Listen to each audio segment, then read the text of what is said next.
Betapa berbahayanya jika seorang developer sudah mulai memasarkan produk propertinya, namun perizinan belum clear and clean. Bisnis selalu beriringan dengan hukum. Jika ada persoalan hukum, sudah pasti akan berimplikasi pada bisnis. Apa itu?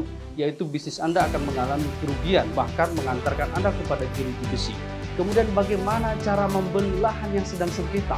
Oleh karena itu, hal inilah yang kemudian saya kira Anda wajib ketahui dalam bisnis properti. Site plan adalah gambar yang sangat dibutuhkan bagi banyak developer properti maupun perumahan. Dengan adanya site plan, maka semua akan terencana dengan baik. Biasanya saya sering menemukan di beberapa perumahan-perumahan, terutama juga syariah, banyak desain-desainnya itu karena mungkin kurang dirancang dengan baik, ya. Jadi sehingga bangunannya sendiri kurang efisien, secara tampilan juga kurang baik, dan bahkan juga tidak sesuai dengan kaidah konstruksi, sehingga yang terjadi pembangunan perumahan itu memakan biaya yang berlebih, sementara hasil yang didapat kurang baik.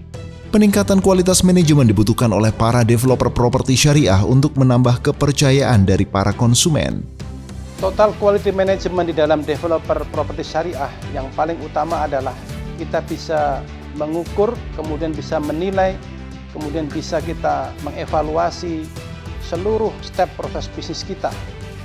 Keberlangsungan cash flow harus dijaga dalam setiap proyek properti agar tidak terjadi kegagalan bayar. Pernahkah Anda merasa penjualan Anda tinggi, tapi Anda tidak mampu membayar gaji-gaji karyawan Anda? Atau penjualan Anda tinggi, tapi hutang-hutang vendor tidak terbayar? Untuk menjadi developer properti syariah, Anda harus menguasai berbagai persiapan dengan baik. Jadi kemampuan negosiasi akan membuat manajer project dapat mengelola tim members dengan lebih baik, akan membentuk teamwork yang lebih baik. Strategi penjualan harus direncanakan secara tepat agar bisnis properti dapat terus berkembang. Berbicara tentang properti, maka hal yang terpikir sangat dominan dalam pikiran setiap Anda yang ingin menjadi pebisnis properti adalah bagaimana cara menjualkannya. Bagaimana pemasarannya?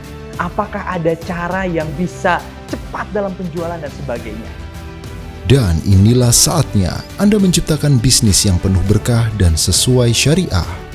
Kita harus ingat sebagai pengusaha muslim, kita harus bisa memastikan bahwa harta yang kita peroleh adalah harta yang halal. Karena bicara bisnis tidak hanya untung besar, tidak hanya memperoleh pendapatan yang besar, tetapi kita juga bicara surga neraka. Inilah saatnya Anda belajar bersama para ahli. Insya Allah di acara developer property camp tersebut, semua para konsultan akan berbicara tentang departemennya masing-masing.